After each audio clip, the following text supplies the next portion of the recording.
Hello guys, welcome to our channel. This is Teja. ప్రస్తుతం మనతో పాటు సీనియర్ జర్నలిస్ట్ జగదేవ్ గారు. నమస్తే సార్. నమస్తే. సో సునీత వైఎస్ వివేకానంద రెడ్డి గారి కూతురు. సో రీసెంట్గా ఆమెకి కొన్ని బెదిరింపు కాల్స్ అయితే రావడం జరుగుతుందంట. ఆమె పోలీసులకు కూడా ఫిర్యాదు చేయడం జరిగింది. సో ఆ కాల్స్ ఎవరి దగ్గర నుంచి వచ్చే అవకాశం ఉంటుంది? ఈ మధ్యకాలంలో సోషల్ మీడియాలో బాగా వైరల్ అవుతున్న అంశం ఏంటంటే, వైఎస్ గారి కుటుంబం రెండుగా చీలిపోయింది, వీళ్ళ మీద వాళ్ళు వాళ్ళ మీద వీళ్ళు రోడ్డెక్కిపోయారు అన్నట్టుగా కొన్ని వార్తలు వస్తున్నాయి. రెండు కాదు, మూడుగా చీలిపోయినాయి అనొచ్చా? ఎలా అంటే జగన్మోహన్ రెడ్డి గారు ఒకవైపు, షర్మిల గారు ఒకవైపు, వైఎస్ సునీత గారు ఒకవైపు కదా. మరి సునీత గారు ఏ పార్టీ వైపు వెళ్ళి పోటీ చేసే అవకాశం ఉంది అలా అయితే? అంటే ఇప్పటివరకు ప్రకటించలేదు ఫలానా పార్టీ. కానీ సోషల్ మీడియాలో కానీ వేరే విధంగా కూడా వైరల్ అవుతున్న అంశం ఏంటంటే, రాజశేఖర రెడ్డి గారు కానీ వైఎస్ వివేకానంద రెడ్డి గారు కానీ కాంగ్రెస్ చెందిన వ్యక్తులు. రాజశేఖర రెడ్డి గారు ముఖ్యమంత్రిగా 2 సార్లు కాంగ్రెస్ చేసింది. తర్వాత వివేకానంద రెడ్డి గారు మంత్రిగా కూడా ఉన్నారు. తర్వాత రాజశేఖర రెడ్డి గారు చనిపోయిన తర్వాత కొన్ని పరిణామాలు, చాలా అనూహ్య పరిణామాలు జరిగాయి. ఆ తర్వాత వివేకానంద రెడ్డి గారు జగన్మోహన్ రెడ్డి గారిని కలవడము, చాలా గ్యాప్ తర్వాత కాంగ్రెస్లోనే ఉంటూనే, ఈయన కాంగ్రెస్ నుంచి బయటకు వచ్చేసినా కూడా వివేకానంద రెడ్డి గారు కాంగ్రెస్లో ఉంటూనే జగన్మోహన్ రెడ్డి గారిని కలవడం, అది అప్పట్లో పెద్ద చర్చనీయాంశం అయింది. ఇది అప్పుడు వివేకానంద రెడ్డి గారు జగన్మోహన్ రెడ్డి గారు కాంగ్రెస్ బయటకు వచ్చాక ఆయన మంత్రిగా ఉన్నప్పుడు కూడా ఇంటికి వెళ్ళి కలిసినప్పుడు కూడా అప్పుడు మీడియాలో చాలా చర్చనీయాంశంగా జరిగాయి. 2013 ఆ టైంలో, 12-13 టైంలో. సో అప్పుడు జగన్ వర్గీయులు వివేకానంద రెడ్డి గారు జగన్ ఇంటికి రావడం ఖండించడం, అక్కడ బాహాబాహిగా ఒకరికొకరు తోపులాట జరగడం అయినప్పుడు వివేకానంద రెడ్డి గారు మేసం మేలేయడము అప్పట్లో మీడియాలో పెద్ద అంశం అయింది. సంథింగ్ అంటే, మీరు అబ్బాయిని వదిలేసి ఇంకా కాంగ్రెస్లో కొనసాగుతున్నారేంటి అనే విధంగా జగన్ వర్గీయులు. బట్ కాంగ్రెసే ముఖ్యమంత్రి రాజశేఖర రెడ్డి గారిని ముఖ్యమంత్రి చేసింది, నన్ను మంత్రి చేసింది అని వివేకానంద రెడ్డి గారు అప్పట్లో ఏవో ఇష్యూస్ వచ్చాయి. ఆ తర్వాత వివేకానంద రెడ్డి గారు తెలిసిందే 2018 లాస్ట్లో 19లోనో చనిపోయారు కదా, ఎలక్షన్స్ ముందు.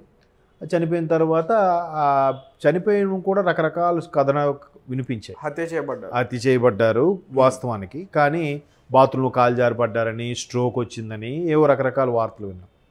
సో సునీత గారు మాత్రం నాన్నగారికి ఖచ్చితంగా ఇది హత్యే, ఇట్లా కావాలని చేశారు, ఎవరు పడన వాళ్ళు చేశారంటే తర్వాత వాళ్ళు ఆ హత్యకు ప్రయత్నించి వాళ్ళు ఇన్ఫార్మర్గా మారడము, వాళ్ళు వాంగ్మూలం ఇవ్వడము, ఇప్పటికీ ఫైట్ చేస్తున్నారు. దానికి ప్రధాన సూత్రధారి అవినాష్ గారే అని ఎంక్వైరీలో ఎవరు వచ్చాయండము న్యూస్లో కూడా హడావిడిగా చూసాం మనం.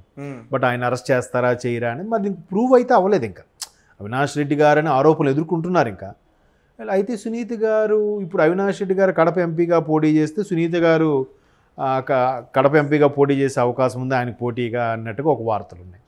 మరోవైపు పులివెందుల నుంచి జగన్మోహన్ రెడ్డి గారు పోటీ చేస్తే అదే పులివెందుల నుంచి షర్మిల గారికి పోటీ చేసే అవకాశం ఉందని వార్తలు వినిపిస్తున్నాయి. సో ఈవిడ సునీత గారు పోటీ చేసినా కాంగ్రెస్ తరఫున పోటీ చేయొచ్చు, ఎందుకంటే వివేకానంద రెడ్డి గారు కూడా కాంగ్రెస్ చెందిన నేత కాబట్టి. ఆమె బిడ్డగా ఈమె కాంగ్రెస్ తరఫున, మళ్ళీ షర్మిల గారు కూడా కాంగ్రెస్ నాయకులు అందరినీ కూడా కలుపుకుపోయే తత్వం, పాత నాయకుల్ని, సీనియర్ నాయకుల్ని, ఎవరెవరైతే రాజశేఖర రెడ్డి గారి హయాంలో కానీ కాంగ్రెస్లో కానీ చాలా కీలకమైన పాత్రలు పోషించి సీనియర్ నాయకులుగా ఉన్నారో వాళ్ళందరినీ మరలా ఒక తాటి మీద తీసుకొచ్చేలాగా అందరిని నడిపించిపోవాలనే ఒక ఆలోచనలో అయితే ఉన్నారు. దానికోసం ఆవిడ అందరినీ కలుస్తున్నారు, రిక్వెస్ట్ చేస్తున్నారు, పార్టీలోకి ఆహ్వానిస్తున్నారు. ఈవెన్ ఉండవల్లి అరుణ్ కుమార్ గారు లాంటి వాళ్ళు కూడా ఇప్పుడు రాజకీయాలకు దూరంగా ఉంటున్నా అటువంటి వ్యక్తిని కూడా ఆహ్వానిస్తున్నారు. ఉండవల్లి అరుణ్ కుమార్ గారు కాంగ్రెస్ వ్యక్తి అయినా ఇప్పుడు రాజకీయాలకి దూరంగా ఉంటున్నారు. బట్ ఆయన కూడా మళ్ళీ పార్టీలకు ఆహ్వానించి కేవీపీ రామచంద్ర గారు సలహాలు సూచనల మీద నడుస్తున్నారని కూడా కొన్ని వార్తలు వస్తున్నాయి. సో ఈ నేపథ్యం షర్మిల గారు కూడా మళ్ళీ సునీత గారిని పోయి కలిసి కాంగ్రెస్ తరఫున పోటీ చేయమని అడిగే అవకాశం ఉందని కూడా వార్తలు వినిపిస్తున్నాయి. అలాగానైతే అవినాష్ రెడ్డి గారి మీద పోటీగా సునీత గారే పోటీ చేస్తారు. ఖచ్చితంగా వైఎస్ కుటుంబ సభ్యురాలు బిడ్డ కాబట్టి, వైఎస్ కుటుంబ రాజశేఖర రెడ్డికి స్వయాన తమ్ముడు కూతురు కాబట్టి ఆ సానుభూతి వర్కౌట్ అయినా బిడ్డగా ఆవిడ జరిగిన అన్యాయం కొంతమంది ఖచ్చితంగా అది హత్యే, ఆయన ఆధిపత్యాన్ని తప్పించడానికే ఇది జరిగిన కుట్ర అన్నట్టుగా కూడా చాలామంది అభివర్ణిస్తున్నారు. సో అట్లాగా అదే వాస్తవం ప్రూవ్ అయితే ఖచ్చితంగా ఆవిడ ఆ సానుభూతి గెయిన్ చేసుకొని ఎంపీ కానీ ఎమ్మెల్యేగా నిలబడితే గెలిచే అవకాశాలు ఉన్నాయి. అంటే బెదిరింపు కాల్స్ వస్తున్నాయి కదంటే ఈమె పోటీ మరి చేస్తుంది అదే పోటీ చేస్తున్నారు కాబట్టి ఆటోమేటిక్గా బెదిరింపు కాల్స్ వస్తాయి. ఇప్పుడు ఖచ్చితంగా బెదిరింపు కాల్స్ వచ్చాయంటే అవతల ఏ వ్యక్తి ఎవరికైతే నష్టం జరుగుతుందో ఈవిడ రాజకీయాల్లోకి వచ్చినా కానీ లేదా ఈవిడ పోటీగా నిలబడినా కూడా ఎవరికైతే నష్టం జరుగుతుందో ఆ వ్యక్తి సంబంధించిన వర్గీయులే ఫోన్ చేస్తారు ఖచ్చితంగా. అంటే ఇప్పుడు అంత పెద్ద నెట్వర్క్ ఉన్న సునీత గారు అంటే రాజశేఖర రెడ్డి గారి ఫ్యామిలీ అంటే చిన్నది కాదు కదా సార్, అలాంటి ఫ్యామిలీ మెంబర్కే ఒక బెదిరింపు కాల్స్ వచ్చాయని అనుకుంటే మరి ఎవరు చేసే అవకాశం ఉంటుంది అనొచ్చు.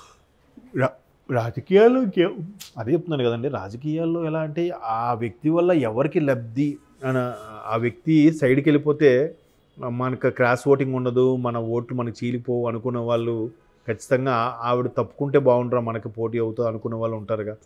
ఆ నేపథ్యంలో బెదిరింపు కాల్స్ వెళ్ళే ఛాన్సెస్ ఉంటాయి. ఇంకొకటి అక్కడ ఎవరైతే లబ్ధి పొందుతారో లాభపడతారో ఆ వ్యక్తి చేయకపోయినా ఆ కింద వ్యక్తి అనుచరులు కూడా అరే మా అన్నకి లేదంటే మా అక్కకి ఎవరో కాంపిటీటర్ వస్తుంది వీళ్ళని తప్పించేయాలరా, వీళ్ళకి మనం ఫోన్ చేద్దాం సరదాగా కింద స్థాయి వాళ్ళు కూడా ఆ కార్యకర్తలు అనుయాయులు కూడా ఫోన్ చేసే అవకాశం ఉందిగా.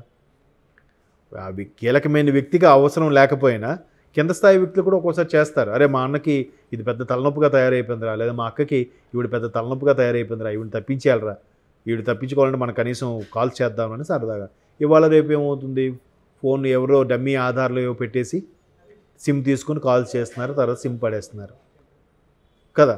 ఎవరు తీసుకున్నారంటే తీసుకున్నాను సార్, నేనే తీసుకున్నాను సార్, పడేసాను సార్ అన్నట్టు చెప్తున్నారు. కాబట్టి అవన్నీ ఖచ్చితంగా ఎవరికి అవసరం అంటే వాళ్ళే చేస్తారు. కొన్ని సందర్భాల్లో కింద స్థాయి వ్యక్తులు కూడా చేసి బెదిరించే అవకాశం ఉండొచ్చు. అంటే దాన్ని ఏమంటారు, గోటితో పోయేదానికి గొడ్డల వరకు తెచ్చుకోవడం ఎందుకు. ఇప్పుడు ఆమె బెదిరింపు కాల్స్ వచ్చాయని చెప్పింది కానీ దేనికి సంబంధించి వచ్చాయి, ఇప్పుడు ఊరికినే ఎవరు బెదిరించారు కదా సార్, అది మరి ఆ విషయం ఆవిడే చెప్పాలి. ఎందుకంటే నేను అనుకోవడం ఏంటంటే ఖచ్చితంగా రాజకీయాల్లోకి వస్తున్నారు, అక్కడ కడప నుంచి పోటీ చేయబోతున్నారని వార్తలు వినిపిస్తున్న నేపథ్యంలో ఆమె చెప్పలేదు, డైరెక్ట్గా చెప్పలేదా, మనం గెస్ట్ చేస్తున్నాను అట్లా.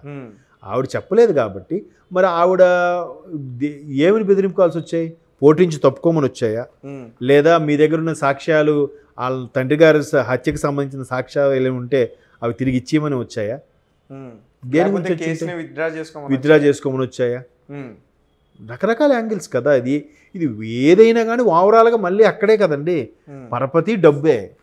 మనిషికి దారుణాలు ఘోరాలు ఎప్పుడు జరుగుతాయి, అధికార చెలాయింపు కోసం కానీ డబ్బు కోసం కానీ. అధికార చెలాయింపు అయినా ఉండాలి, డబ్బు అయినా ఉండాలి. కానీ ఈసారి మాత్రం సునీత గారు చాలా చర్చనీయాంశంగా మారే అవకాశం ఉందనొచ్చు ఖచ్చితంగా.